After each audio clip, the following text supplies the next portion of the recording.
in a, like there's a delay. Okay, yeah, I understand. So we are waiting to see if it's working. The YouTube streaming is this one.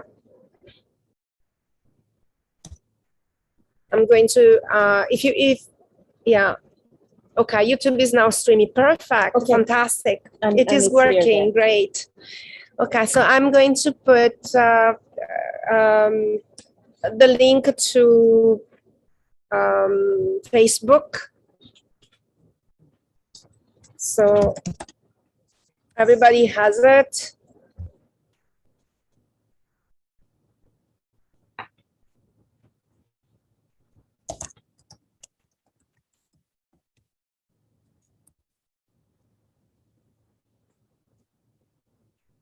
And here,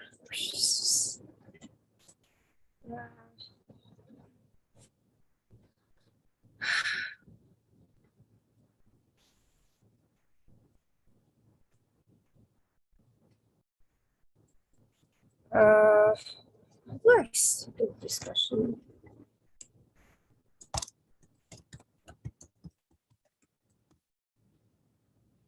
Okay. I'm gonna turn everything off and we can start. Yoo-hoo! Yes, yes. Okay. Hi. So we should look up to the camera when we are talking. So, hey, hi, welcome everybody to the first event connected to the big international event, Follow the Spread. I'm kind of halfway, but you should understand me because we are using like a very small camera up there, and so we are learning how to use the technologies. I am learning how to use the technologies as we speak. So, okay, so we are broadcasting from, and now I'm going to show you a patio here. Today is a very somehow miserable day. This is our table. We have a few, but very nice and committed, dedicated, and indomitable people who have come despite all sorts of problems. and we are also, there is a reason why we are here at the Fields Institute. Is, well, part of it is Fields Institute is our venue, but also Fields Institute is just facing the University of Toronto, and we are in compliance of the shared rules of safety that have been established since the pandemic has started. And also we are respecting the censor that was called by the Canadian Association of University Teachers against the University of Toronto's failure to uphold academic freedom. So the censure won't be lifted until a vote, which is held in November. So until then, we are going to have all of our meetings here, maybe not in the patio. Maybe we will go in, I don't know. But we will not do anything at YouTube. So maybe you can move closer to the table. Here, I'm here. Yeah. Yeah. Can you see her now? Yeah. Yes. Okay, yes. Thank you so much. So we are moving the camera, as you see, and you see me very, very tall. So I would like also to acknowledge the land we stand on. It has been a sign of human activity for 15,000 years. And this land is the territory of the Huron-Wendat and the Petun First Nations, the Seneca, and the Mississaugas of the Credit River. The territory was the subject of the Dish with One Spoon, One Spoon Belt Covenant, and which is an agreement between the Iroquois Confederacy and the Confederacy of the Ojibwe and allied nations to peacefully share and care for the resources around the Great Lakes. Of course, today this is Toronto is a meeting place of many Indigenous people and the home of many Indigenous people from all across Turtle Island. And we hope that with this event, we are actually honoring our joy of being here and sharing this land. So a little bit about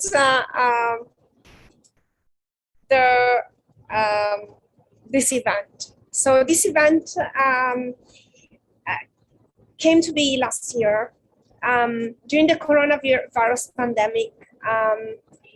We saw that the pandemic itself came out because of many converging geopolitical dynamics and many mobilities, and global travels and circulation of goods, for instance, forced migration of animals and people due to deforestation and climate change, created this kind of perfect storm.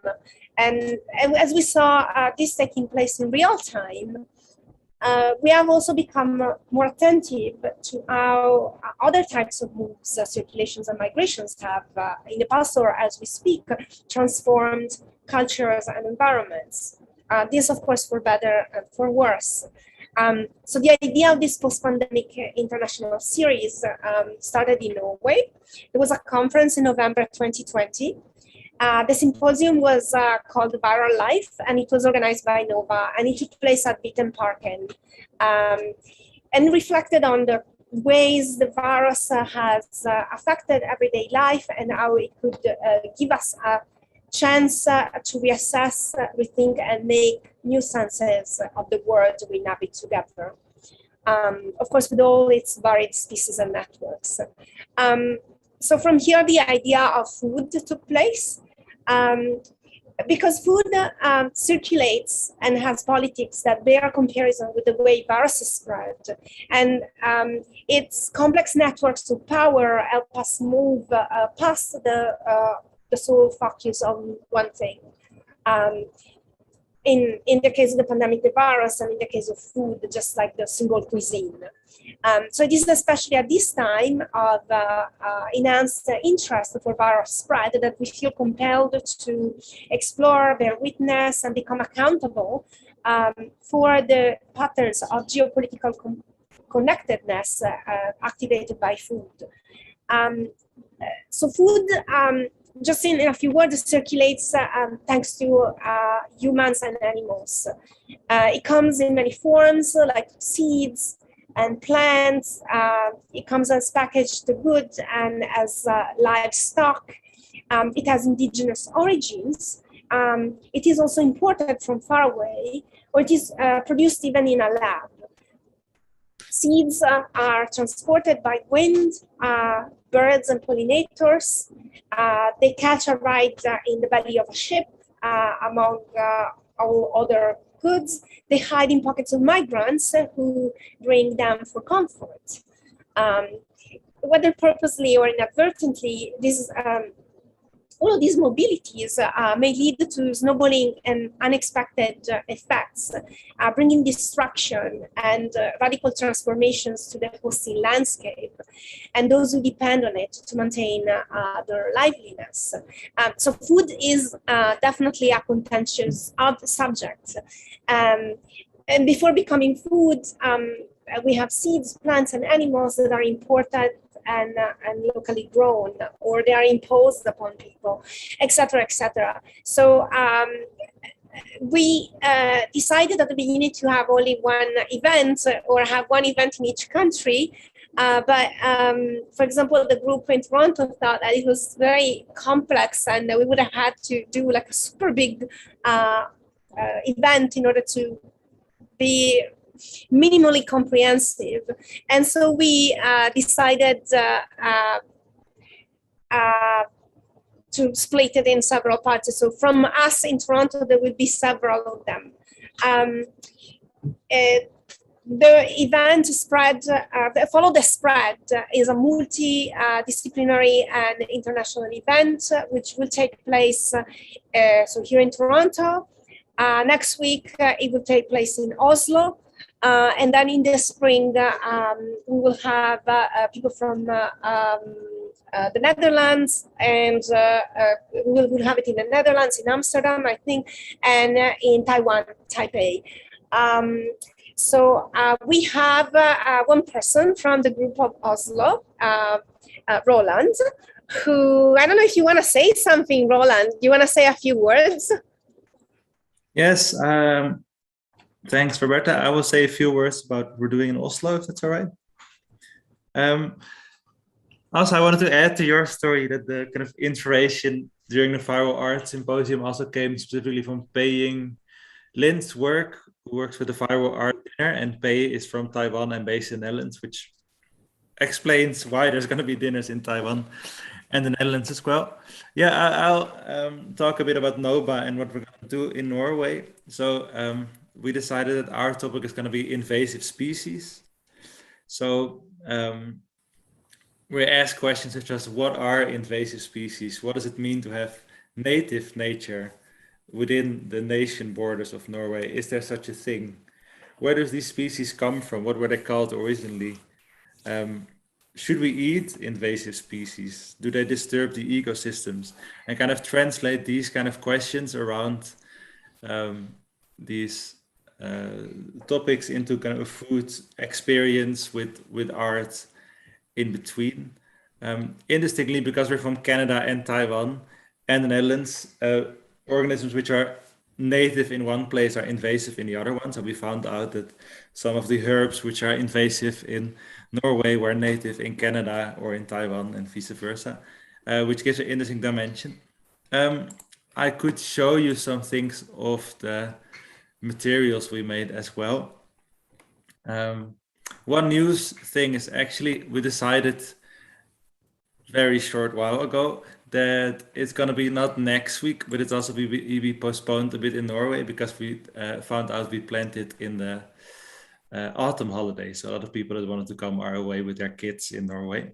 So now we have to postpone our event a bit, but I'll show you what we have on the table and what it looks like.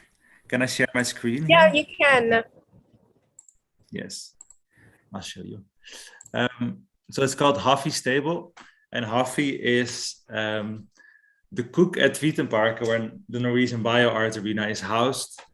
And Vitenparken is this organization for science and culture and the public, and does a lot with gastronomy. And Hafi is going to make this 11-course or 13-course dinner, where we have 3 artworks in between from me and also other Norwegian or Oslo-based artists. So this is Hafi, and this is an example of the dishes they make generally. And I also wanted to show some of the beautiful designs the graphic designer made, which we're gonna reuse when we know the postponed date. So invasive species dinner at Vitenparken. And one thing I focus on mainly is also the performative aspect of language, because in Norwegian a lot is in Norwegian, and I'm Dutch myself, and species names are in Latin, of course, so we're gonna do something with translations and kind of the chaos controlled, or the chaos created by different languages and misunderstandings. And there's also going to be a part ABBA in the dinner, because Norwegians love karaoke, so I planned the invasive species karaoke. That's funny. Nice. Which I cannot show you, and I hope to know when we'll do it soon, when we have the new dates. But yeah, that's from Norway. Noah couldn't be here, unfortunately, but she would love to see what we're doing on the video later. Yeah, thank you so much. If I can, okay, I'm gonna also share my screen, because of course this series of events has a website. So I'm just going to show it to you. It's in progress. You can actually go to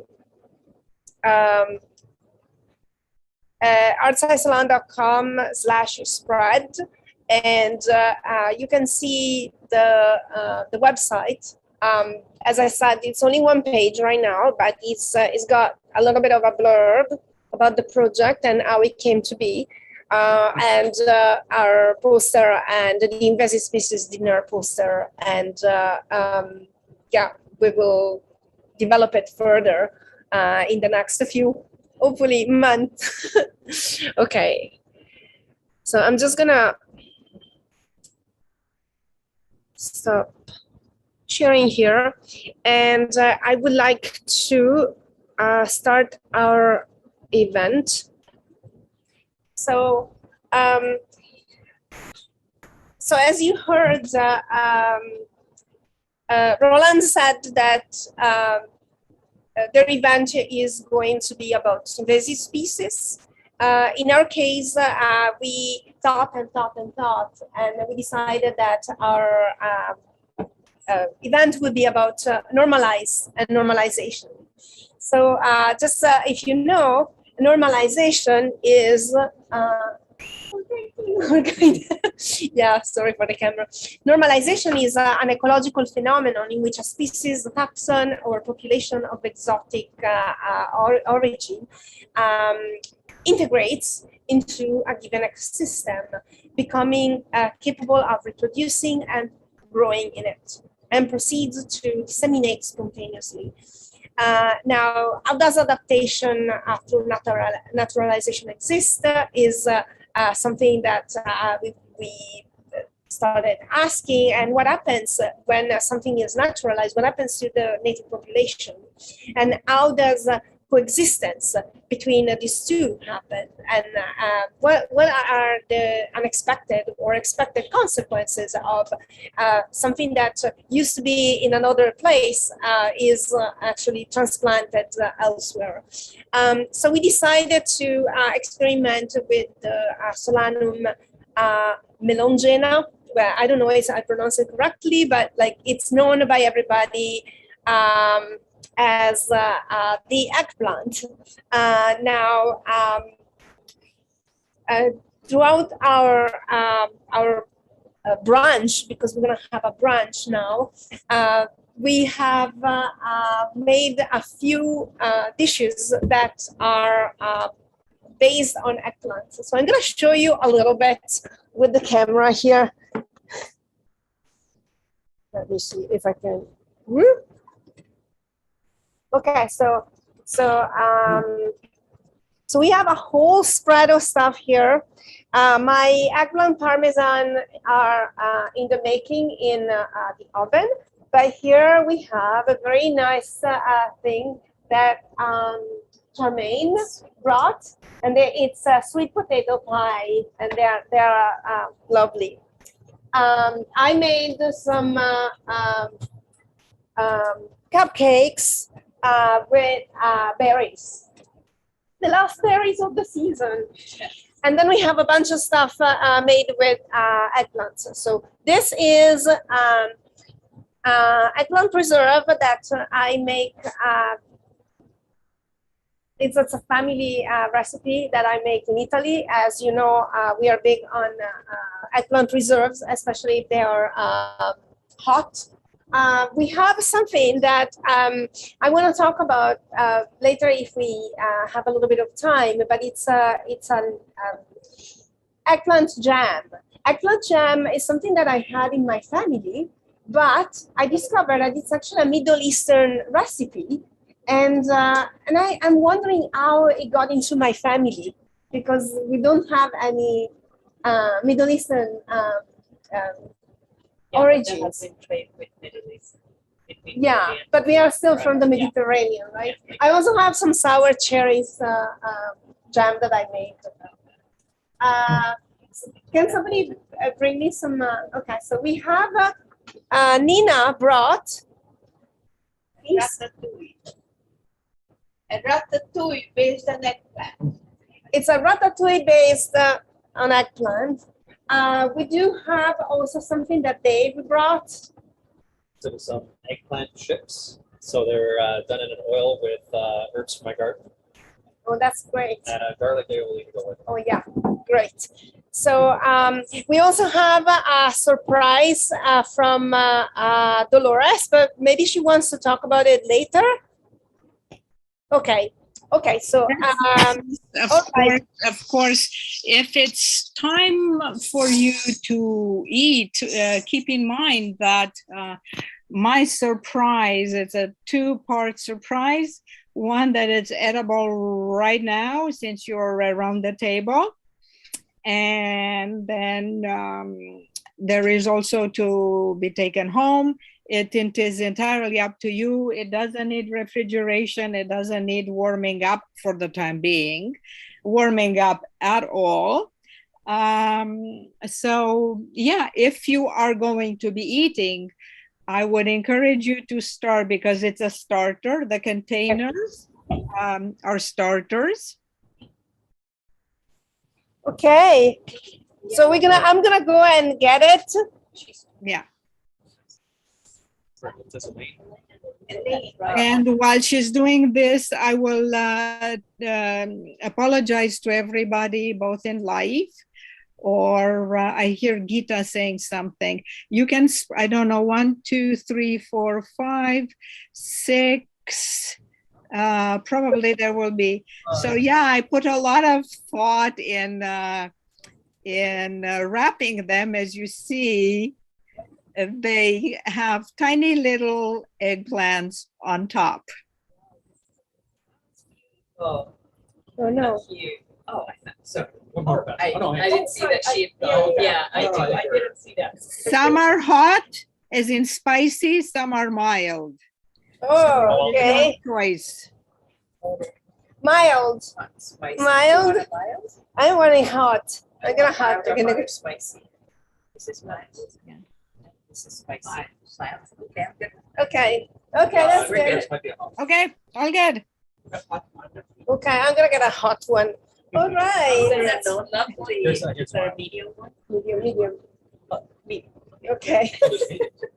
Okay. All right.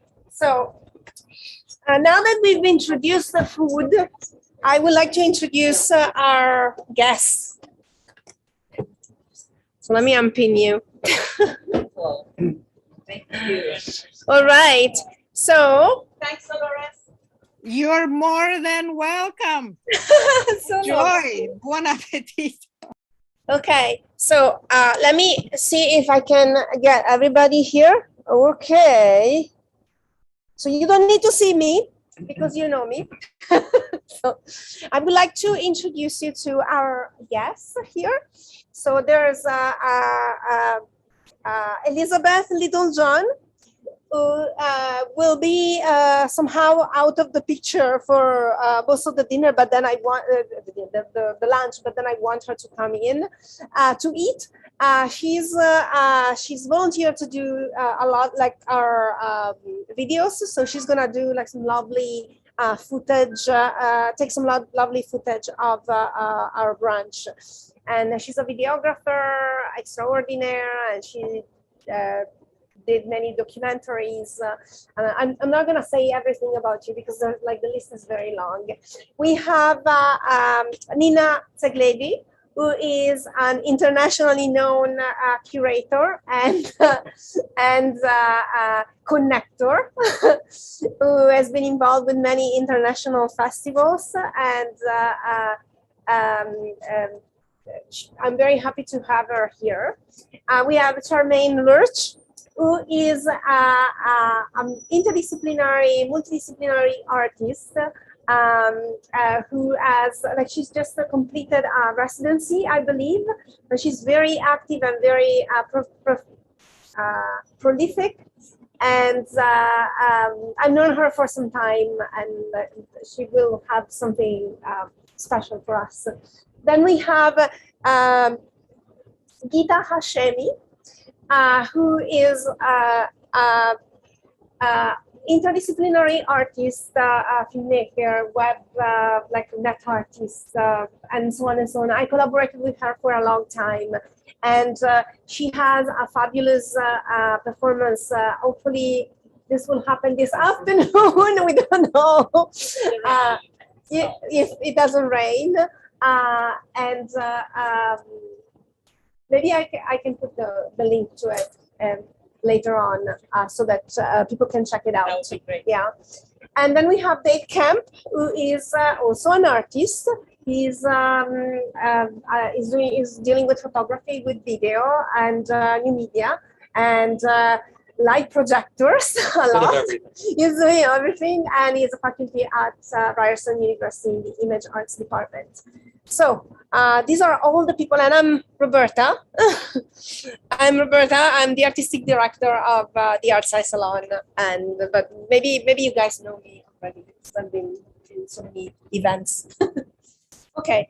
All right. So let's actually start our program. So throughout our lunch, we will see a number of performances and videos, etc., from our guests. And I believe that the first person will be Gita, who will show her work. I don't know if you want to say something about it while I'm setting it up. Yes. So this is a work in progress. It's part of a series of videos that I'm making while I'm doing the residency at the Food's Paradise in Scarborough Bluffs in Toronto.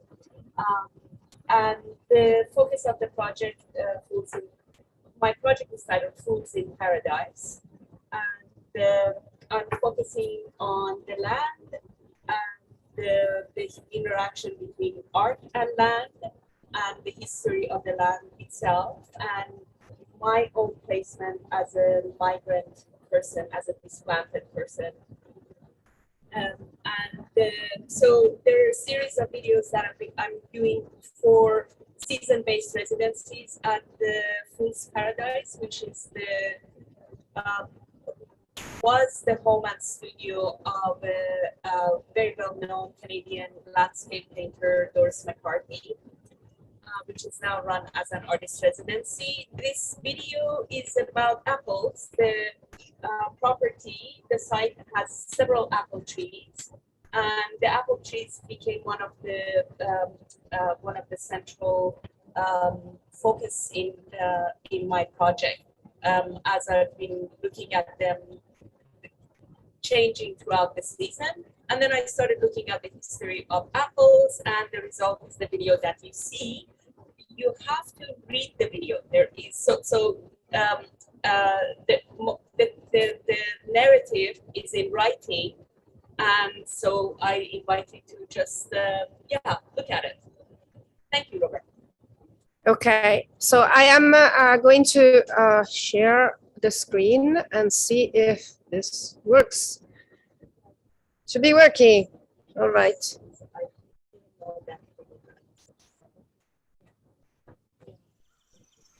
Yeah.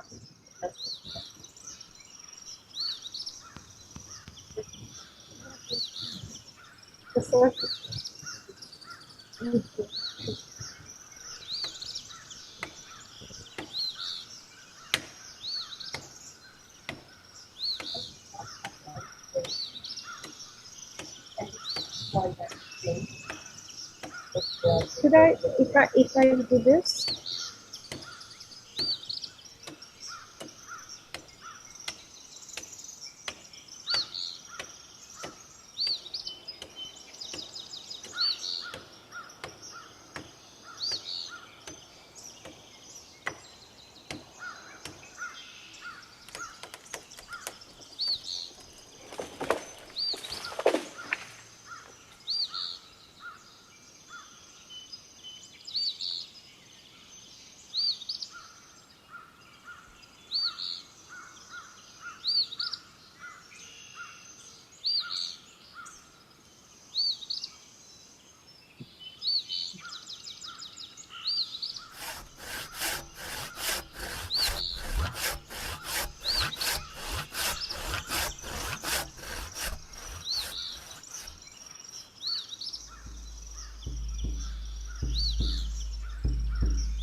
We're eating now.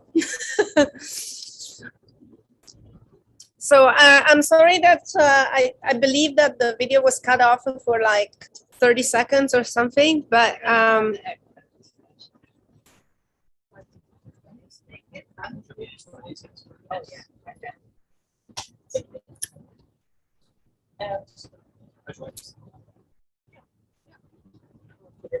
okay.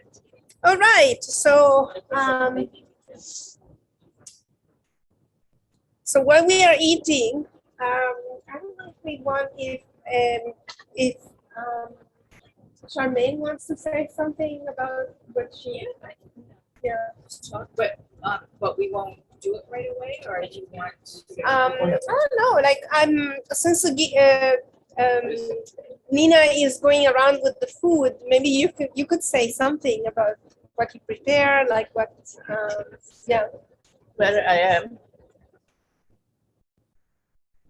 There you go. So you can actually talk to the camera. Hello. I brought some ratatouille. Actually, this ratatouille has no national background because It's a combination. I am from Hungary originally. It's a combination of the Hungarian lecho, which is a vegetable stew, and the French ratatouille, but it has mainly eggplants. So it is just as mixed as I am. And now I'm going over to some other talk about it. They don't have to. Maybe I can just. All right. So we have a. And should I bring the rest of your things so that you can talk? Okay. So you want to? I can just show this one. If you can show it, like Show my work. yeah. Okay. Thank you. First, I'm going to show my sweet, savory, sweet Yeah. potato pie, and you can use pumpkin as well. And it's vegetarian. It has a little bit of cheese on top and some wheat germ, and you can put slices of oranges in if you're making a whole pie. It's part of the smaller one. So that's what I bought because I am actually allergic to eggplant. I can hold it, but I just can't ingest it. So, but there's some things that I can't. Apples. So it's interesting you say about apples. I'm actually allergic to apples. And so if you were to bite one and it were to spray in my eyes, I would swell up. So yeah. So I am allergic to apples, but I love them. Love to look at them. So I work with a number of different materials, and primarily though I paint and draw and charcoal, and I use wire and metals. I weld to build things and talk about the environment, and specifically from my perspective, my place in the environment, how I move through the space. So movement of things is really important to me. So this idea of how food moves really resonated with me. I work a lot with scientists to talk about bees, specifically wild bees, and Lawrence Packer, who's an entomologist here in Toronto, has been really generous in sharing his information from his Packer labs with me. So I've created these oversized wire sculpture bees to help people think about the many species of bees that are around us daily. And what I love about that project is very community oriented. I create these armatures and then I invite people, just like this gathering around food, to help me wrap the bees because it takes hours and hours. And from that, I also make seeds and pollen grains. And I just brought a couple of examples that, if we're finished eating and want to help wrap. This one is almost finished. It's got kind of a, maybe I'll come over. I love the wire because wire is a means of communication. You can use it to think about borders and spaces, and and electricity. But also, if we think about it as an extractive material and how it comes out of the ground and how we use it. So it's wire has memory. And it can be connected to so many things in our lives. So here's kind of an open back pollen grain. I make the armature, I would give it to someone and then, start them or show them how to wrap. But I like that it can be organic in that everyone brings their hand movement or into the wrapping. And some are really loose, some are really tight, but I always think of grains and seeds as being that, not just one way. So I really invite those nuances of people's articulation of the wire to speak to the work as well. So it's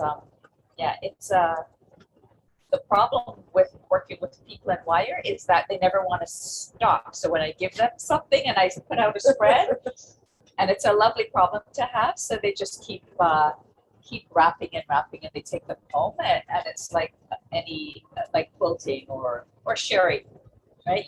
Once you start in community, it's a lovely thing, almost a meditation to keep doing. So thank you.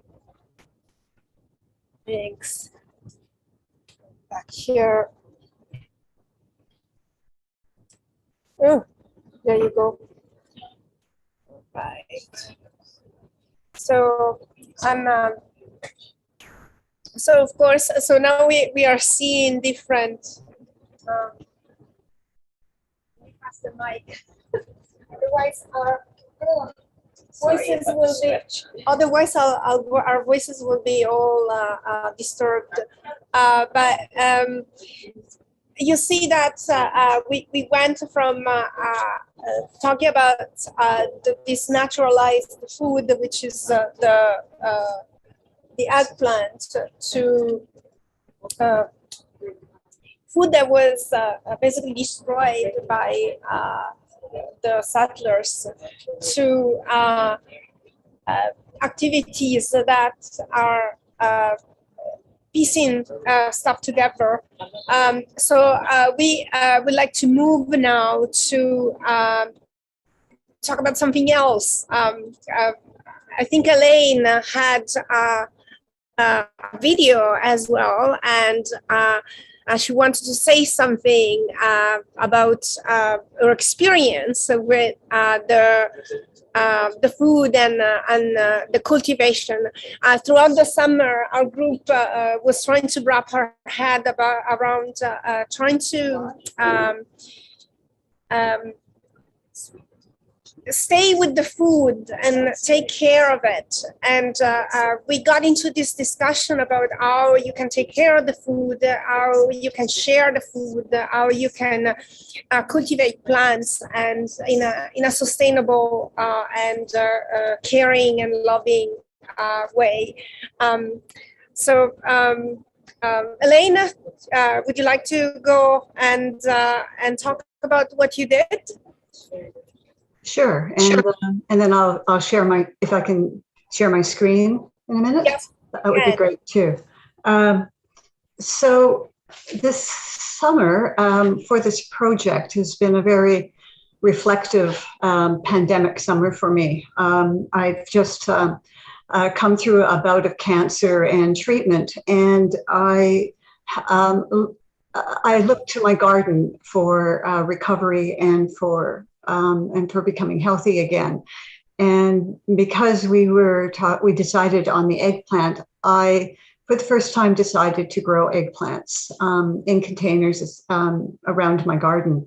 And the natural world's always been an inspiration. It's been part of my artworks and sculptures, and though food has not been specifically the focus, the eggplant has played a role in my artwork in the past as well.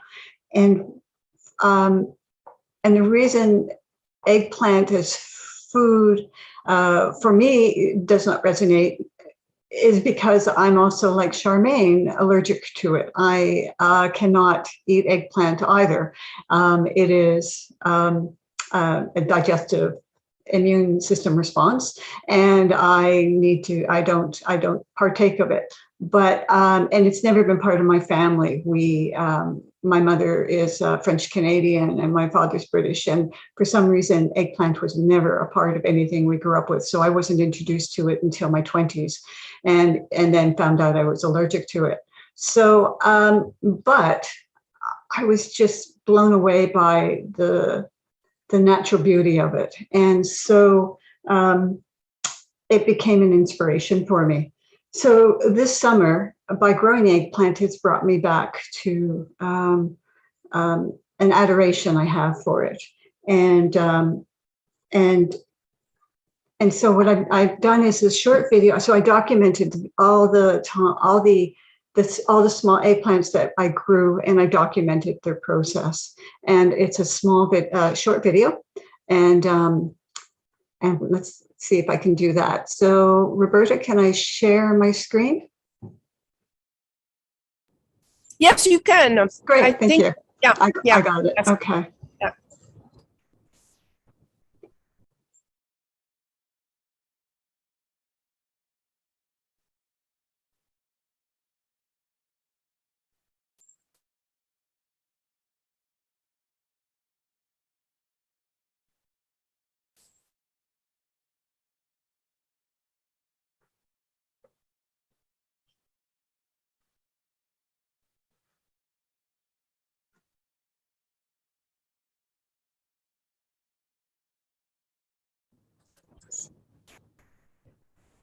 We can see your screen, but not the video.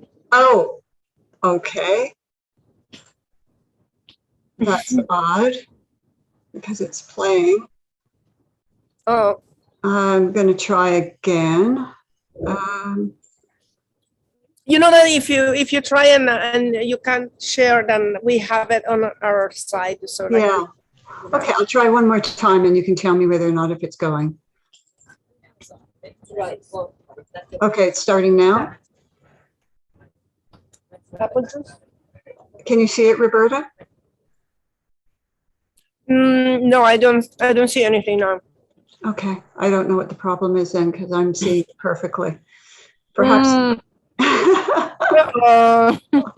Yeah. So can I ask you to share it? I will share it. Thank you. No problem. That's why we have plan B and plan B. That's why we had you as a backup in case there was an issue. I'm not sure why it's not sharing. Okay. So there you go.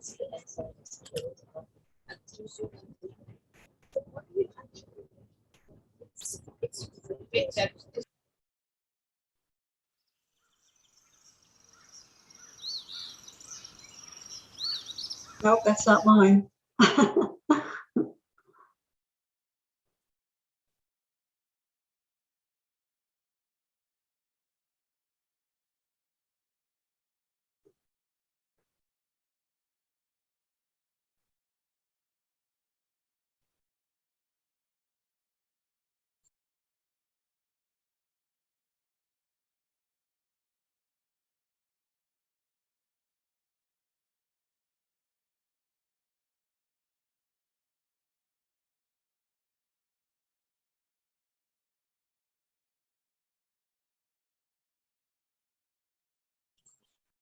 Roberta, there's nothing happening.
So we are on again.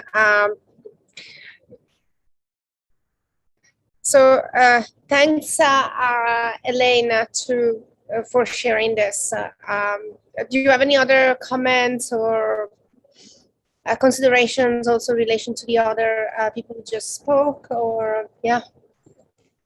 I'm just going to. This is the background. That was the last image. Unfortunately, you had the cursor, and so a lot of it couldn't be read as it went through the video.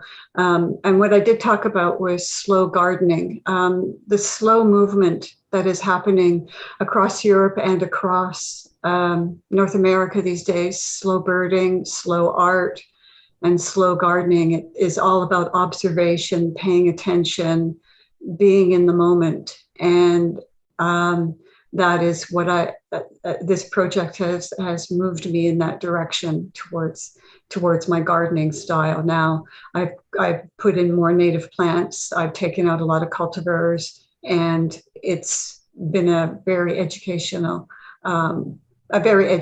summer doing this project. And in the background, you can see here, these are ceramic eggplants I did maybe 30 years ago with the eggplants that I grew this summer, which never got very big or very small, but I was quite pleased to even see those come about. So I'll leave it at that. Okay. Yeah, thank you.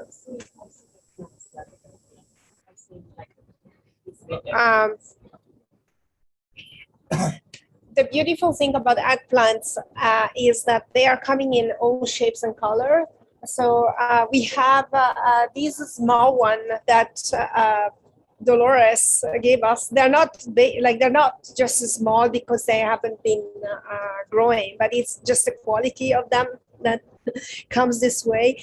Then you have other colors. You have those that are marbled, and you also have the very long one and the very round one. In fact, we have a guest. I don't know if it is a bee or something. I think. Oh yeah, she's.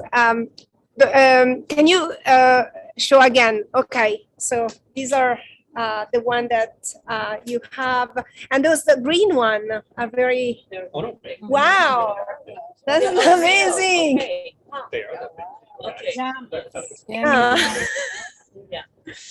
In my presentation, I'll also show you quite a wide variety, but these are absolutely. And since we are in, so we keep eating here.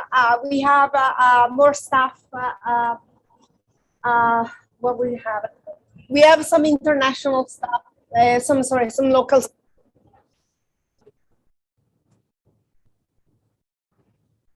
I think that somebody is.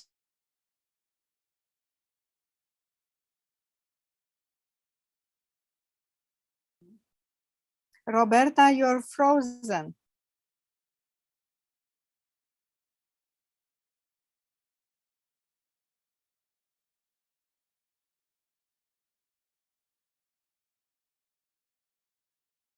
I cannot hear anything.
Okay, so we are back on. I'm sorry. I'm so sorry that we.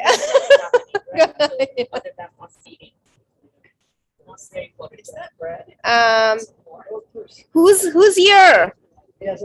Dolores. You're muted. I am muted, yes, and David is sharing his screen because mine is dead. But I thought it would be a super appropriate continuation of what Elaine was showing with her ceramic eggplants. Can you ask if they were all ceramic? Here. We actually have some questions for Elaine. And one of it is from Charmaine, who says, are the eggplants made all of ceramic, or were there some that were not ceramic, that were something else? So the 5 behind me are all ceramic. Okay. Thank you. That's all ceramic. And but these ones are the ones I grew in the garden. Yeah, the smaller one were all. Yeah, the little ones are all the ones from the garden.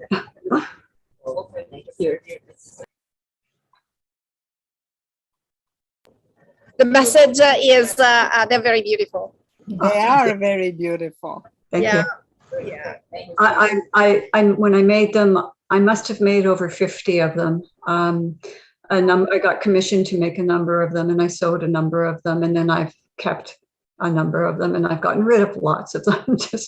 But I was obsessed with eggplants for quite a long time, and this was the result. Thank you, everybody. Thank you so much.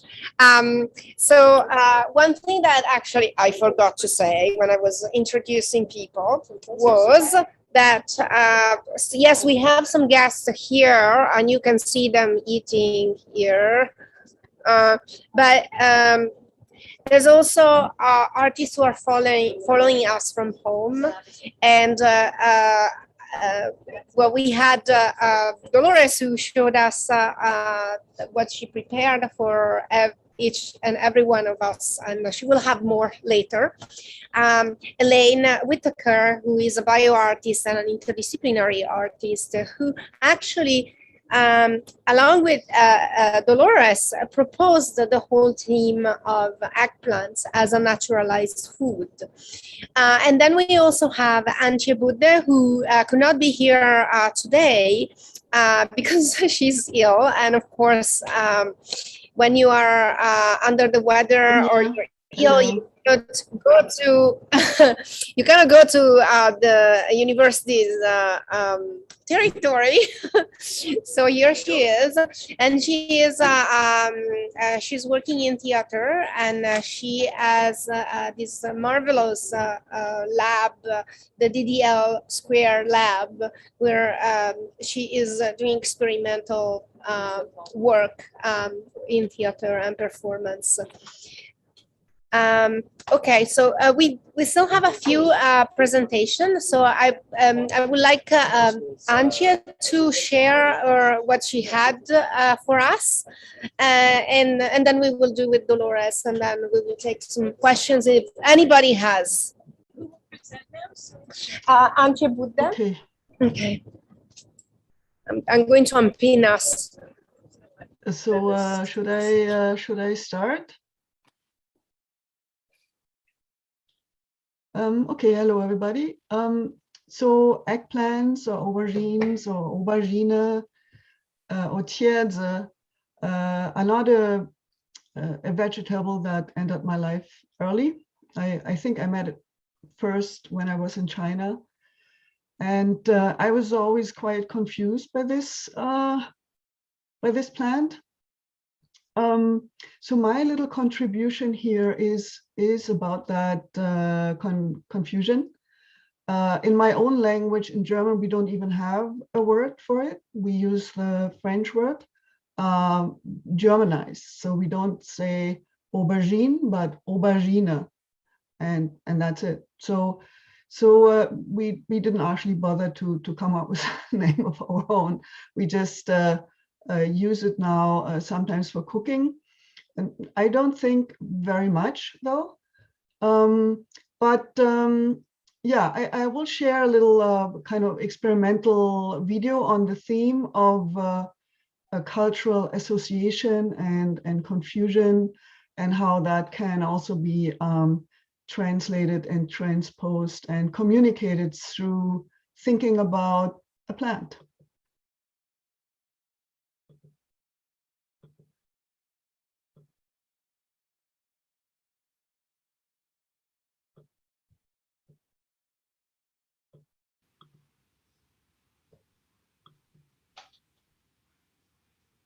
Hi, I'm Tierze. No, I'm Tierze. Eggplant. Tierze. Don't you understand? I'm Tierze. Don't you understand? Aubergine. Aubergine. Eggplant. Tierze. Tierze.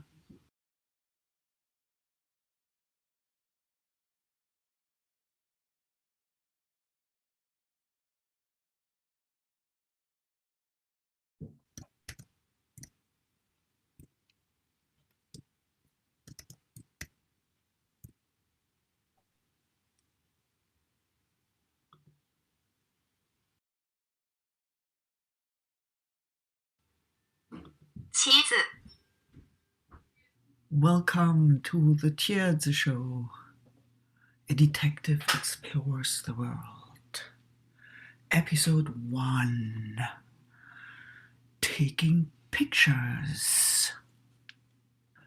I don't know what it is, but if I introduce myself, I'm usually misunderstood.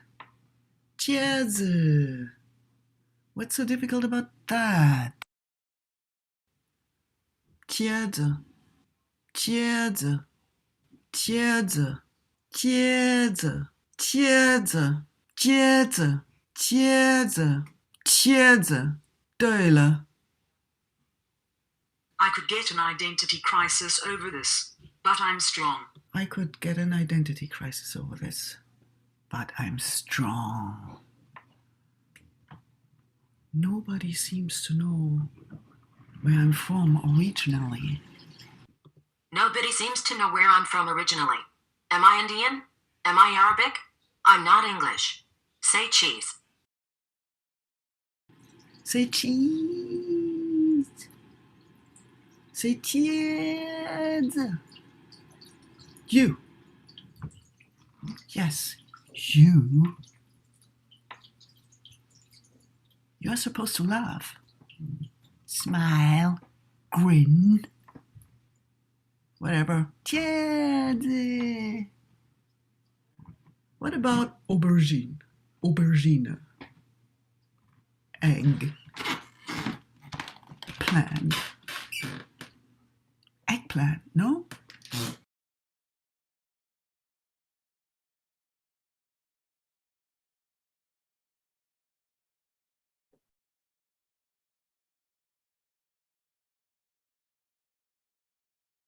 This is a smiling exercise.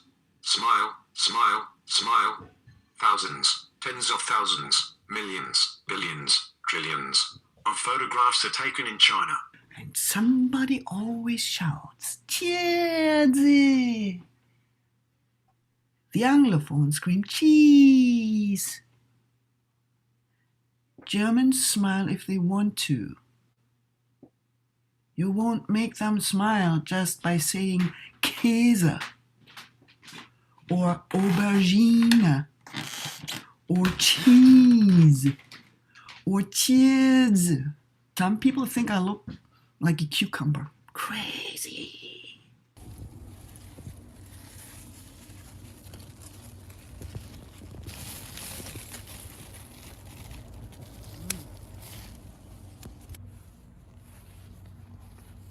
Some people think I look like a cucumber. Crazy, I'm a berry. Did you know our cucumbers berries? See? Why do the British think I look like an egg? Cheers, everybody. Smile. I picture you. I picture myself.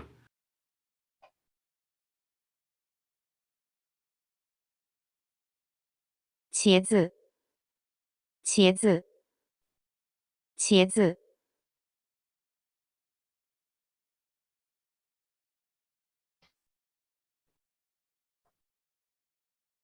茄子很吃油，茄子很吃油。 Welcome to the Kizzy Show. A detective explores the world. Episode 1, Taking Pictures.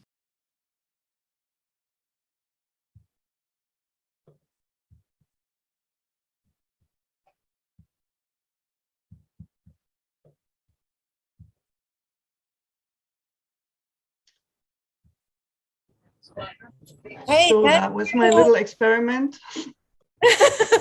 I like the aubergine. I actually have the apple on my. I can turn myself into an apple, but yeah. Oh, Auntie is gone. Oh, she's gone. No, I'm here. Am I She's still right here. sharing? No.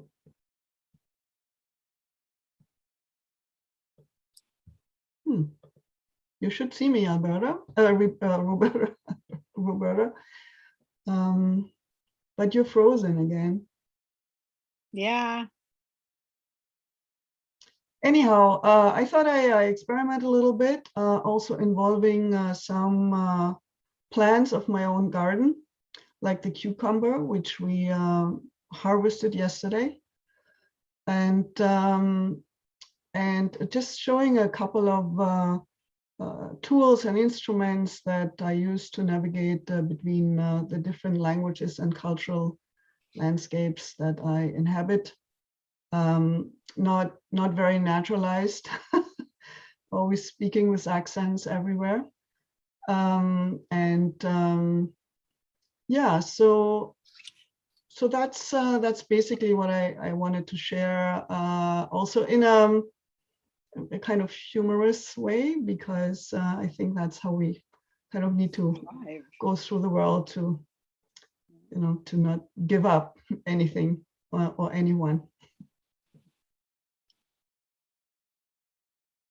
in spite of everything, that is. Yeah, this is how you keep us going.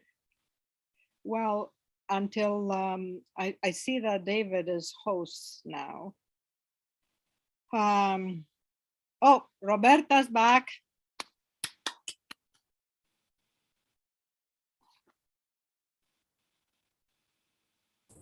We are back. Welcome back, Roberta.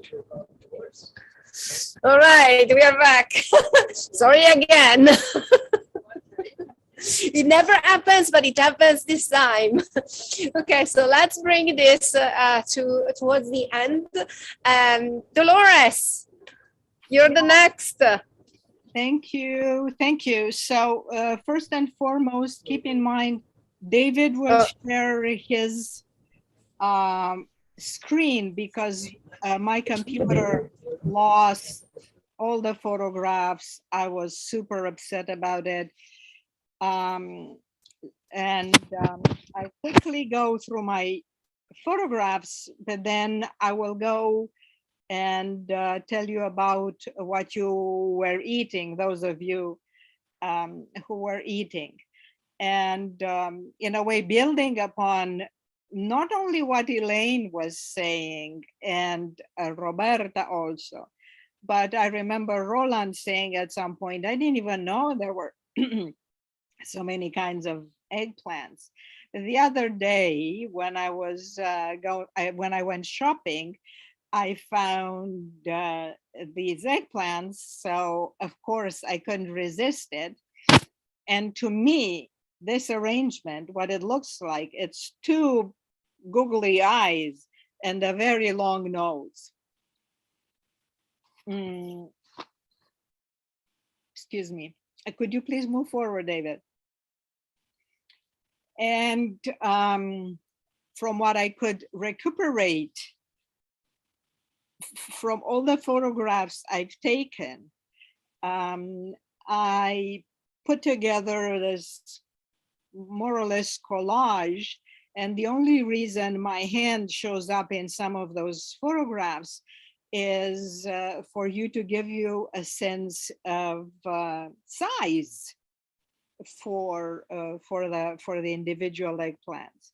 And just like everybody else said before, there is no consensus about the place of origin of eggplant. But what we know, it will always be related to the nightshade species. It's a domesticated form. David, please go forward. And yep, here. And the reason I use this one is the fact that maybe you don't see, but I was in Italy this summer, as you all know, and they are shown side by side in their different shapes, colors, forms. This was just a one-off. And on the right-hand side, you'd see how I would cook them when in Italy. But this is not how I learned about them or how I ate them as a child. David, could you please move forward?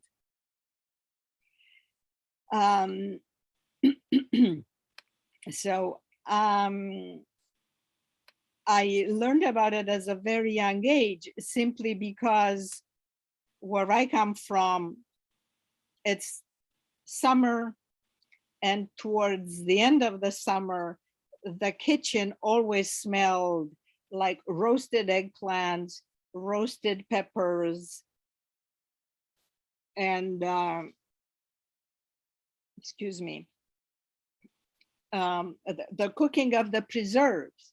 So during the summertime, you'd eat a massage, and then for the fall and winter, you eat them as preserves. So of course, I said that they were at some point considered extremely poisonous. To this day, if you eat the flowers and the leaves in excess, you get sick. And also an interesting anecdote was the eggplant plays in a variety of folklores. When translated, Antje was showing the egg. There are two options possibilities or approaches. They were called eggplants because they, in England, they had the very white, the white version of the eggplants I sent to you today, and they were called eggplants, whereas alternatively, they were called mad apples. And that was, as I was putting in Romanian, a misinterpretation of the word melanzana. The Latin-speaking English people translated as a mela insana, as in mad apple. But, excuse me, we all now know that it moved from Indian to Persian to Greek to Latin. Everybody has a name for it. And David, please move forward. In Romanian, interestingly enough, because I learned they were berries, reading about them. In Romanian, they are called vinete. The reason behind this is because we have two kinds, the pătlăgele roșii, as in the red ones, and pătlăgele vinete, as in the purple ones. But colloquially, they're called roșii and vinete. as red ones and purple ones. And if you look at the section, particularly if you're lucky enough to get a eggplant that's growing in Romania, not the Chinese ones that I found here, you'd see the resemblance. Please move forward, David. And also as an anecdote, because I'm trying to keep it light, like Antje, but not with the same success. As I said, the red and the purple refers to the color of the berry. And the veneta evolved from venetus, which is a Latin word for blue. And also, interestingly enough, we use the same word for a bruise. And this is why I chose this bruised, squished eggplant that I found. Move on, David, please. This is me, still in Italy, trying to show berries, tomatoes, and eggplants the way I would cook them. And the bottom right is also the way I burn them, which is one of my areas of expertise. But neither one of these ways of cooking is anywhere related to the one I was used to as a child. So David, move forward. I am now in a North American in a Canadian supermarket that has ethnic foods. I have never seen these eggplants as a child, ever. I did not know they existed. If anything, I would have imagined there's something very wrong with them. David, I don't know if there's a last slide. No, this is the last slide. Yeah, okay. So now I can tell you about what you ate, those of you who ate, or what you'll eat, those of you who will visit with me at some point.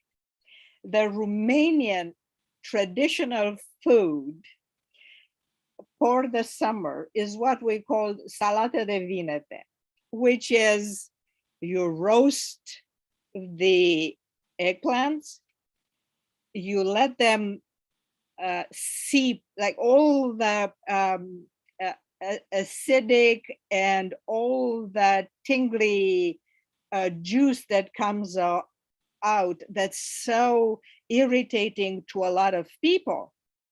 It's squeezed, it's pressed between two wooden planks, and then the seeds are removed. So basically it's just the meat then gets tuk, tuk, tuk, tuk, tuk, tuk, tuk, tuk, tuk, tuk, tuk, also with a wooden implement. So nothing gets oxidated, nothing gets in touch with anything else that would contaminate it.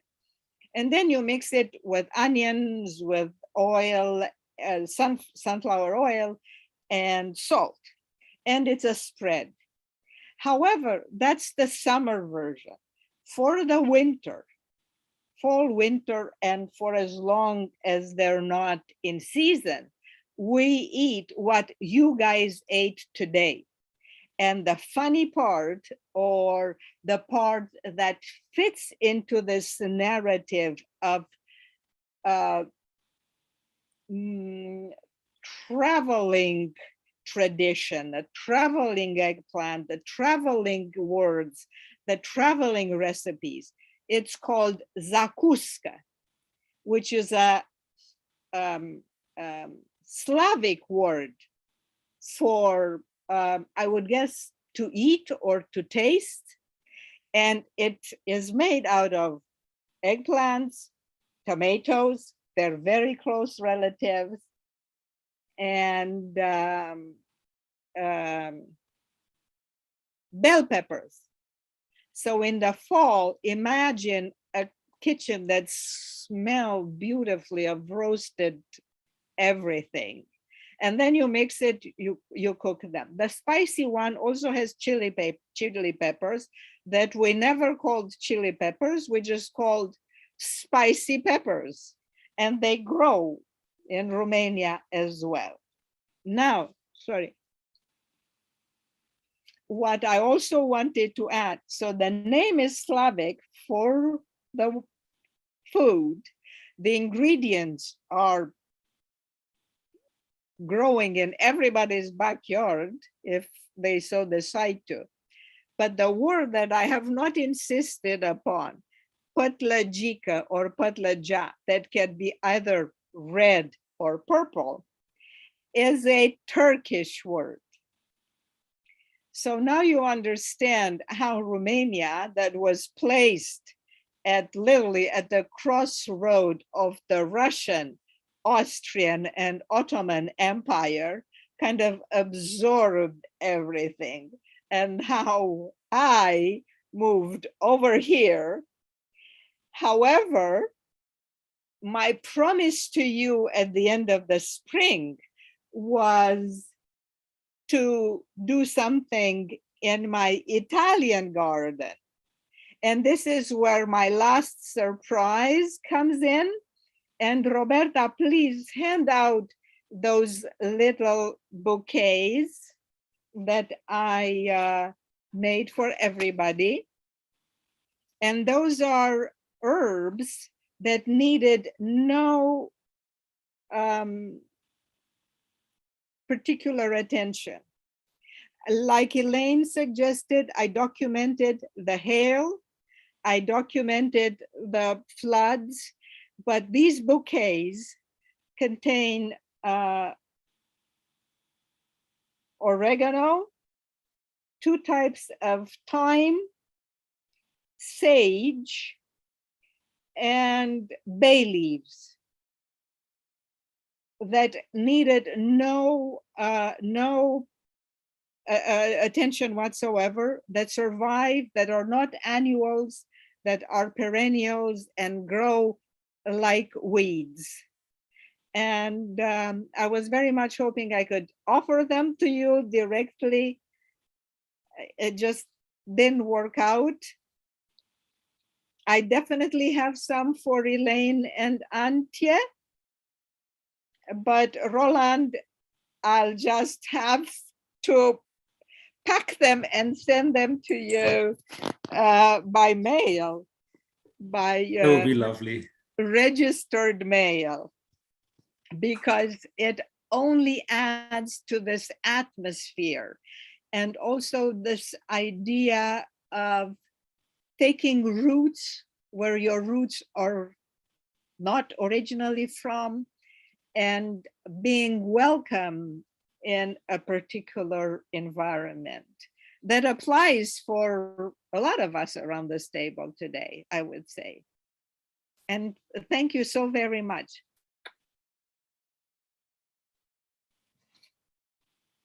Yeah. Thank you so much. This is like, thank you. Thank you. I can smell the herbs and the plants. Okay. So I am going to take off all of my pins, and I don't know. And I want to have everybody here to say hi. I don't know if there's any question from those people who have followed us throughout our hoops online, because today internet was pretty bad for everybody. But I just really wanted to thank everybody for enduring this session of almost 2 hours and follow us and listen to us. So is there any final considerations? This, just so you know, this was like a sort of, as we defined, a dry run. I'm just gonna put myself, sorry, here. There you go. We are on the normal size here. This was a sort of a dry run. It was a very intimate one. We didn't want to put anybody in an unsafe situation of having to come in person. So this is a small bunch. It's also unfortunate because the weather was really bad and a lot of things went bad before the event. But at least we were able to gather and to have this nice feast. Everybody contributed. And the people from home really contributed in a very meaningful way. So I hope that we will have more and bigger events in the future. And I really wish good luck to the group from Norway, because I don't know, when are you gonna have it in the end? I hope it will be announced soon. We talk about it this week.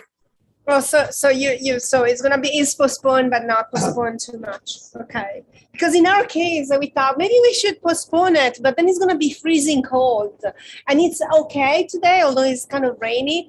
And thanks so much for the canopy, Antje, because it really saved the day. It worked perfectly. Now I can give you instruction on how to put it together. Wait, Antje! Yay, Antje! So okay, thanks so much for coming, and I will add it to the video. I know that you were having a good fun while we were kicked out. So thank you so much, and to the next one. We're not having big fun. We were just gossiping. Oh God, everything is on YouTube right now. Bye, everybody. Thanks so much. Bye, everybody. It was great seeing you. Thank you, David, for your assistance. Thank you, Roberta, for pulling it all together. Thanks. Thank you.